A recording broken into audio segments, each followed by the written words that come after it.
Na volta de mais uma temporada da série campeã de audiência, eu aposto que você não sabe, eu vou contar por que o Black Sabbath, que vai fazer mais um show de despedida, agora parece que é definitivo, né? Com a formação original e mais um monte de convidados agora em julho, né? Pelo menos é o que está marcado oficialmente, né? Com uma despedida do Ozzy, aquele papo todo. Eu vou contar para você por que o Black Sabbath poderia ter deixado de existir no auge do seu sucesso nos anos 70, na época em que a banda esteve envolvida numa longa batalha judicial contra o seu ex-empresário e soterrada numa imensa montanha de entulhos financeiros e dívidas, com cada integrante praticamente sem dinheiro nas suas contas bancárias pessoais. Eu vou explicar tudo isso nesse vídeo, que poderia sim ter encerrado a carreira da banda na metade daquela década. Presta atenção.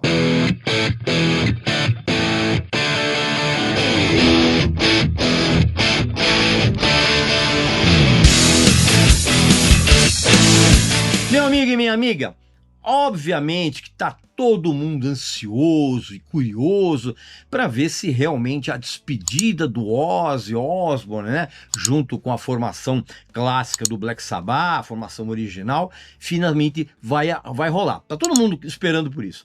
Mas o que eu quero contar aqui é como aconteceu um verdadeiro milagre corporativo e financeiro no passado que impediu que a banda implodisse na metade dos anos 70, depois que eles lançaram esse disco aqui que eu vou mostrar aqui para vocês, ó. Depois que eles lançaram o Sabbath Bloody Sabbath. E eu vou explicar por quê. Quando eles lançaram esse disco em 1973, cara, a banda já tinha atingido um auge de sucesso praticamente mundial. Mas em contrapartida, cara, aquela época escondia um verdadeiro colapso financeiro que, por sua vez, originou uma imensa batalha jurídica que os fãs desconheciam completamente naquela época aqui no Brasil. É claro que essa história de bandas e artistas serem lesados por empresários desonestos nunca foi novidade no show business. Mas a situação financeira do Black Sabbath durante aquele período era de dar arrepios a qualquer equipe de gerenciamento de carreira.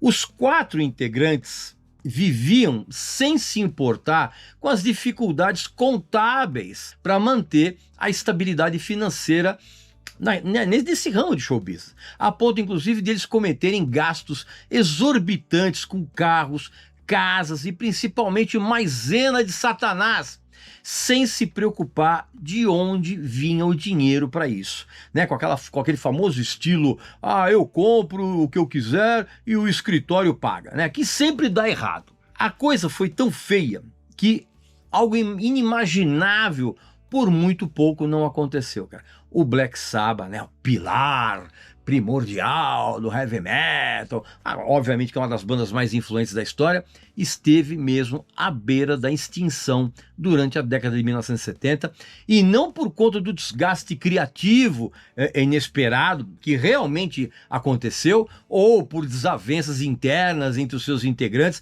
que também desavenças que realmente aconteceram também, mas por um inacreditável emaranhado de disputas legais, erros administrativos e desonestidades que levaram a um colapso financeiro que deixou a banda, até então, que era um sinônimo, né, de grandeza para os fãs, deixou a banda numa situação praticamente de falência. E o pivô dessa história horrorosa, que foi mantida em segredo ali nos bastidores, foi o então ex-empresário dos caras, o Patrick Meehan.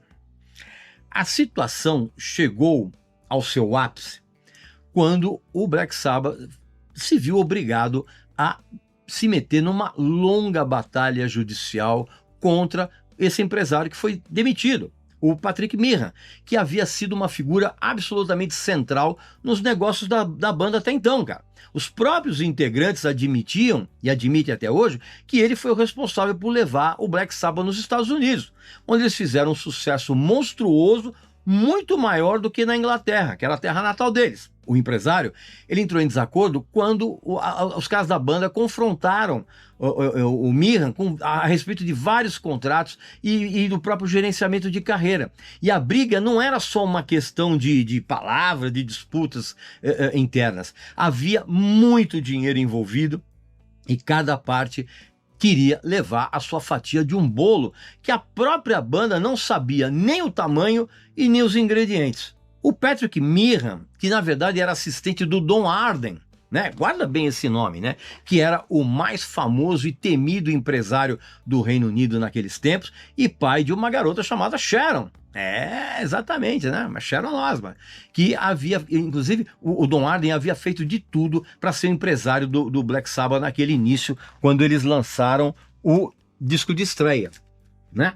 Que é esse aqui, um álbum absolutamente clássico. E ele tinha feito de tudo para se tornar o empresário da banda. Só que a banda recusou. E recusou porque os caras ficaram com muito medo dos métodos tipo gangster que o Don Arden usava. O Patrick Meehan entrou no lugar do empresário original, que era um cara muito esforçado chamado Gene Simpson. E esse primeiro empresário, o Gene Simpson, ele foi deixado pela banda logo depois desse primeiro disco, porque ele não, para a banda, ele não atendia os requisitos de alguém que pudesse levar o Black Sabbath para um patamar profissional acima, né? Depois do lançamento desse disco de estreia. Inclusive, o Gene Simmons foi despedido, cara, por meio de um advogado contratado da empresa do Meehan, né? E foi avisado de que ele não deveria nunca mais entrar em contato com qualquer integrante da banda. Isso, na verdade, foi uma traição desonesta por parte do Black Sabbath, de ingratidão. Eles não foram nem homens o suficiente para olhar nos olhos daquele que havia ajudado a banda quando a banda não era nada, cara. E essa traição teve um preço para o Black Sabbath nos anos seguintes, como exatamente eu vou explicar. Aliás, daqui a pouco eu vou contar uma história quase paralela a tudo isso.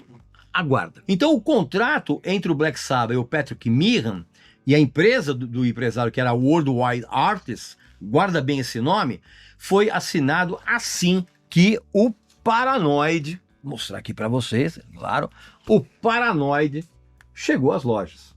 E praticamente na mesma época. A banda inicialmente ficou entusiasmada com as promessas e as propostas que passaram a ser colocadas em prática nos anos seguintes, inclusive durante os lançamentos e as respectivas turnês desses discos aqui que eu vou mostrar aqui para vocês, ó. Do Master of Reality, tá? Do volume 4, tá ok? E do próprio Saba Bloody Saba, que eu já tinha mostrado antes. E tudo isso incluindo o verdadeiro pote de ouro no fim do arco-íris, que era justamente o desejado mercado americano. E isso, para o Black Sabbath, incluiu turnês absurdamente estafantes, 70 mil shows por ano, 3 milhões de entrevistas a cada turnê e a necessidade de soltar discos um atrás do outro. E foi justamente a exaustão decorrente de tudo isso que fez com que os 4 Zé Manés em negócios não se importassem com nada, a não ser satisfazer a eles mesmos. Mesmo assim, não foram poucas as ocasiões em que os integrantes da banda marcaram reuniões com o empresário para que ele demonstrasse claramente os extratos ali de tudo que a banda ganhava e gastava, mas o Meehan sempre dava um jeito de não mostrar isso totalmente, né? E por meio, inclusive, de uma lábia que enganava ao quarteto, tá? Que, como eu falei, em termos de negócios, eram os verdadeiros Zé Manés. Os caras da banda eram tão burros que eles gastavam uma grana absurda, como eu falei, em carros, casas e muita maisena do capeta, sem saber de onde vinha essa grana. Então, o que eles faziam? Eles ligavam lá para o Meehan e diziam o que eles queriam comprar, e o Meehan comprava, além de botar a banda para viajar em aviões particulares pelos Estados Unidos. Lógico que tudo isso acabaria ferrando muito a banda depois ali nos tribunais. Ninguém ali sabia nada de contabilidade e negócios e todo mundo se deixou levar por aquele jeito rockstar de ser, né? Ainda mais porque como eles estavam em constantes turnês e nem tinham tempo para pensar em outra coisa, senão os prazeres da estrada. E já que eu estou falando nisso, eu tenho uma dica espetacular para você, meu amigo e minha amiga, que são os novos lançamentos da WA Sport, umas camisas de futebol de artistas incríveis. Por exemplo, essa aqui que eu estou usando no Motorhead, mas eu quero mostrar para vocês essa espetacular aqui agora, ó. A camisa de futebol do Ozzy Osbourne. Olha que demais, meu. Né? Inclusive numerada, né? Anos 80. É claro que essa camiseta aqui, ela faz uma menção ao famoso álbum do Ozzy, o Speak of the Devil, né? Olha que demais isso aqui, cara. Uma camiseta linda, feita com um tecido de primeiríssima qualidade, super confortável. É demais. E você, obviamente que aqui no canal, você tem privilégios. Basta você clicar aqui embaixo no link correspondente e na hora de adquirir essa camiseta do Ozzy aqui, ou qualquer outra desses novos lançamentos, né, que eu vou mostrar para você. Essa aqui, por exemplo, é outro lançamento, ó, do Motorhead, é incrível. Você colocar o cupom de desconto Regis Tadeu Indica, que já é tradicional, né? Regis Tadeu Indica, tudo junto, você vai adquirir essas camisetas com um preço que você não vai encontrar em lugar nenhum da internet, tá? Ó, que demais, né? Fala a verdade. Pois é, então não vacila. Foi então que lentamente o Meehan começou a se tornar um verdadeiro vilão para os integrantes do Black Sabbath. E aí, quando o quarteto chegou à conclusão de que a relação dele com a banda se resumia a contratos esquisitos, uns acordos meio viciados e principalmente a constatação de constantes desvios da grana da empresa gerada por ele, que era a tal da Worldwide Artists, para conta particular dele, foi então que os integrantes do Black Sabbath começaram a perceber que eles estavam sendo roubados, sugados, não apenas da sua criatividade, mas também das suas finanças. E os problemas financeiros começaram a surgir de uma maneira gradual, mas as consequências dessa gestão, evidentemente, que acabariam por se tornar catastróficas. Aliás, aqui cabe a história quase paralela que eu citei no começo aqui desse vídeo. Quando Don Arden descobriu que era um dos seus próprios parceiros que havia conspirado pelas costas dele para conseguir ser empresário do Black Sabbath, ele ficou tão furioso que ele fez mais do que ameaças de vingança, cara. Ele simplesmente ofereceu assistência financeira ao primeiro empresário do Black Sabbath, ao Gene Simpson. E ele encorajou o Gene Simpson a processar os caras por danos. E o Simpson fez isso e ele recebeu 35 mil libras, uma fortuna na época. Ele ganhou 7.500 libras do Black Sabbath e 27.500 libras da empresa do Patrick Meehan. Nada mal, né? Só que então, os manés do Black Sabbath, eles então começaram a perceber realmente que havia alguma coisa errada quando eles participaram contra a vontade, né, já que eles estavam exaustos de tanto excursionar, eles participaram daquele famoso festival California Jam, tá? Nos Estados Unidos, que existe, inclusive, vários vídeos desse show por aí, show gravado em 1974. E aí, porque nesse show eles ficaram sabendo acidentalmente que o cachê da banda tinha sido de 250 mil dólares para fazer um show curto, algo em torno de 1,5 milhão de dólares nos dias de hoje. Só que cada integrante recebeu só 1.000 dólares, enquanto o restante foi direto para a conta da empresa do Patrick Meehan, a Worldwide Artists. Quando eles souberam disso, eles ficaram absolutamente emputecidos.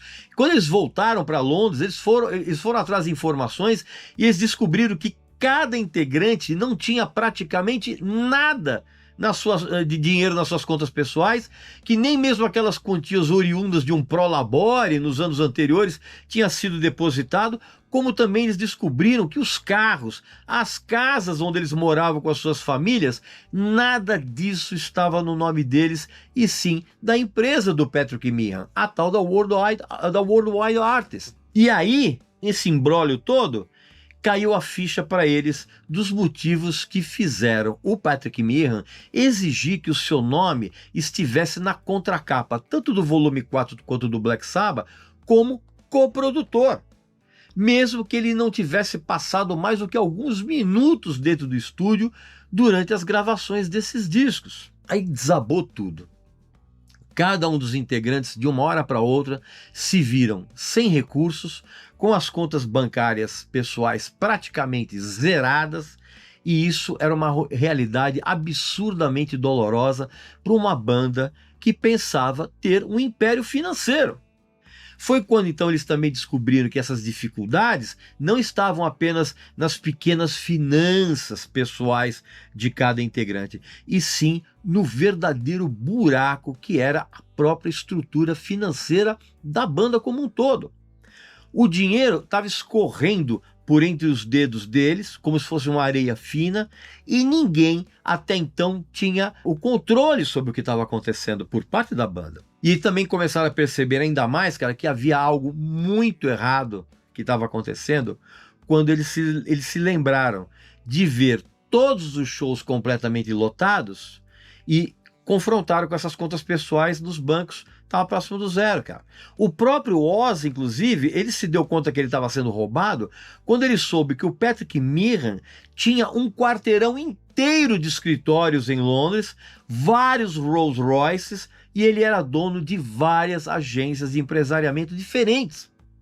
Então era assim, era muita ostentação da parte dele para uns caras que não tinham grana nenhuma nas suas contas pessoais, cara, como eram os casos do Black Sabbath. Então, os 4 otários da banda finalmente perceberam que toda a grana que eles recebiam vinha dos escritórios comandados pelo Meehan. Tá? E aí os 4 entraram em desespero total. Por quê? Porque eles perceberam que tudo que eles tinham, como eu falei, carros, imóveis e até mesmo os direitos autorais do que eles tinham gravado até então, eram de propriedade da agência Worldwide Artists, cujo proprietário era exatamente o Patrick Meehan, que inclusive foi sumariamente demitido. Só que ele caiu atirando. Porque para os integrantes da banda e os seus advogados, cara, o esquema de falcatruas do empresário era algo assustador, cara. E a acusação central contra o Meehan era de que ele havia manipulado os acordos contratuais de uma maneira a prejudicar os integrantes da banda, inclusive se aproveitando da falta de atenção deles para justamente esses detalhes financeiros. E o empresário, ele foi acusado também por não repassar corretamente as receitas geradas pelos álbuns e pelos shows, e isso colocou todos os integrantes do Black Sabbath numa situação, como eu falei, financeira desesperadora. E quando eles despediram o Patrick Meehan, os 4 integrantes também ficaram sabendo que inúmeros contratos assinados por eles mesmos, sem que eles tivessem lido uma linha sequer, foram contestados na justiça. E isso acabou derrubando a banda nos tribunais. Foi nesse período que, inclusive, a banda esteve verdadeiramente à beira do fim. Acredite se quiser, eles foram salvos, sabem por quem, cara? Pelo Don Arden, que depois, né, que seria o futuro sogro do Ozzy. Quando eles demitiram o Meehan, a banda finalmente caiu nas garras daquele empresário gangster, e foi o Don Arden quem convenceu as 2 gravadoras do Black Sabbath, a Vertigo na Europa e a Warner nos Estados Unidos, a fornecerem um adiantamento para que a banda pudesse entrar em estúdio de novo e gravar exatamente o álbum que depois se tornou esse aqui, ó, o Sabotage. Sendo que uma parte da grana desse adiantamento foi depositada na conta pessoal de cada integrante para que eles pudessem sobreviver durante todo o processo contra o Meehan. Sendo que, inclusive, o Meehan alegava exatamente o quê? A quebra dos contratos decorrentes da demissão dele imposta pela banda. E essa batalha jurídica consumiu grandes somas de dinheiro, grandes somas de energia, enquanto os integrantes, como se eles estivessem à deriva num mar completamente revolto das suas finanças pessoais, eles viam a oportunidade de um recomeço como banda cada vez mais distante. E o desespero, ele aumentou com o passar dos dias. Por quê? Porque eles não conseguiam vislumbrar uma solução que pudesse devolver a banda ao patamar financeiro que eles tinham conhecido no passado. A coisa chegou num ponto tão absurdo que durante as gravações do Sabotage, grande parte do tempo foi gasto em reuniões com advogados e com o recebimento de intimações praticamente diárias dentro do estúdio. Foi por isso que, inclusive, o Sabotage só ficou pronto em 1975, isso para uma banda que estava acostumada a lançar discos todo ano. O título do álbum, na verdade, foi emblemático de como a banda se sentia naquele período. Ou seja, eles foram completamente sabotados. E nesse disco tem uma canção específica e maravilhosa chamada The Wreath, que traz uma das raras letras escritas pelo Ozzy, cara, falando explicitamente de tudo que estava acontecendo com a banda. E por conta das provas apresentadas, cara, o Black Sabbath foi orientado pelos seus advogados a fechar um acordo por fora dos tribunais e o Black Sabbath acabou desembolsando $1 milhão, que era uma imensa fortuna na época, que foram retirados dos adiantamentos que a banda tinha recebido para gravar mais 3 álbuns restantes do contrato que eles tinham com as gravadoras. Sendo que, inclusive, o último desses discos em contrato era exatamente esse aqui, ó. O Never Say Die, que foi o último álbum da banda. E foi o disco em que o Ozzy pulou fora, não por acaso. Ok? Não por acaso. E para piorar, os 4 integrantes perderam todos os direitos autorais relacionados aos discos gravados com o empresariamento do Mayhem, tá? Justamente o melhor da discografia da banda. Por quê, cara? Porque eles perderam os direitos sobre o Master of Reality, o volume 4 e o Sabbath Bloody Sabbath. Depois do Sabotage, eles lançaram os álbuns que, apesar de eu gostar bastante, como é o Technical Ecstasy e o próprio Never Say Die, o Black Sabbath nunca mais, esses discos fizeram com que a banda nunca mais voltasse a ter aquela glória perdida. E toda essa confusão judicial teve um outro efeito, que foi o de azedar completamente as relações internas entre os integrantes da banda, já que depois de todos esses problemas, eles nunca mais foram os mesmos amigos que eles eram no início da banda. Pois bem, meu amigo e minha amiga, esse então foi mais um episódio do Aposto Que Você Não Sabe, e eu trouxe aqui essa história absurda que realmente poderia ter feito o Black Sabbath acabar naquela época. Aliás, como problemas semelhantes fizeram com que várias outras bandas terminassem a sua carreira, tá bom? Então aqui nos comentários, coloca aqui a sua opinião a respeito desse assunto. Vocês acham realmente que a banda fez por merecer continuar depois dessa confusão toda? O que você pensa de tudo isso? Coloca aqui nos comentários e eu volto muito em breve com mais um vídeo aqui para vocês, tá bom? Então um abraço, saúde para você, para sua família, para seus amigos e até a próxima.